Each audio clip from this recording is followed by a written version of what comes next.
राज्य में सक्रिय रही मौसुमी आसंता 3 ରୁ 4 दिन जाए मध्यम धरणर वर्षा लगी रहिबो। उत्तर ओडिशार वर्षार परिमाण टिके अधिक रहिबो बोली आंचलिक पाणीपाग केन्द्र सूचना देछि। तेबे आसंता 24 घंटा पई 10टी जिल्ला को येलो वार्निंग जारी करा जायछि। तो जिल्ला गुडी कोन जानिबा को चाहूतिले ए वीडियो को पूरा लास्ट जान देखंतु।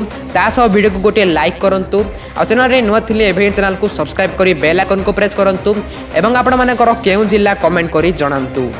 मौसुमी वर्षा भिदुची सारा राज्य मंगलवार दिन प्राय 200 मिलीमीटर वर्षा रेकर्ड होता बेले मोट 23 सहर में वर्षा होती। बंगोपसागर में उत्तर पटे सृष्ट लघुचाप एवं निष्क्रिय भाव में लगी बेले आगक वर्षार परिमाण कमिव।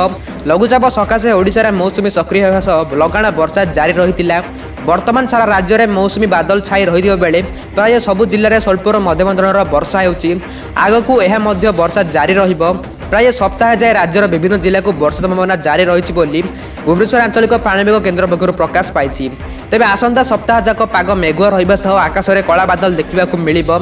तेबे वर्तमान समय दिन में सर्वोच्च तापमात्रा 32 डिग्री पाखापाखि रही बेले सर्वनिम्न तापमात्रा 25 डिग्री जाए रही पारे। वर्तमान राज्यर वायुमंडल उपरे गुरुचाप बलय स्थानांतरित होउछि। फल आज राज्यर उपकूलवर्ती अंचल में वर्षा संभावना अधिका अच्छी। विशेषकर राज्य में उत्तर उपकूल में वर्षा प्रभाव अधिका रहिबो। से ने समस्त जिलागुड़ी को पाणीपाग केन्द्र पक्षर येलो वार्निंग जारी करा जायछि। जिलागुड़ी मध्य बालेश्वर, भद्रक, जाजपुर, केन्द्रापड़ा, कटक, जगतसिंहपुर, केन्दुझर और मयूरभंज जिला को वर्षा दिबा जଣା पड़िछि। एही सब जिले में स्वल्पर मध्यम धरणर वर्षा हेबा बोली आंचलिक पाणीपाग पक्षर पूर्वानुमान करा जायछि। पटे राजधानी भुवनेश्वर में आज पाग मेघुआ रही। केतेक स्थान में सकाळु झिपझिप वर्षा आरंभ हो जाथिबा बेले 17 तारिख दिन बालेश्वर, भद्रक, जाजपुर, केन्द्रापड़ा, कटक, जगतसिंहपुर, केन्दुझर, मयूरभंज, ढेंकानाल और अनुगुल आदि जिले में वर्षा हेबा ने आकलन करा जाउछि। एवं परवर्ती समय में 18 तारिख दिन सुंदरगढ़, केन्दुझर, देवगढ़, अनुगुल, संबलपुर, झारसुगुड़ा और बरगढ़ आदि जिले में वर्षा एवं किछि स्थान में प्रबल वर्षा हे बोली केन्द्र पक्षर आकलन करा जाउछि। एभली प्रतिदिन पाणीपाग संपर्कित वीडियो देखा चाहूले एवं वीडियो को लाइक करूँ।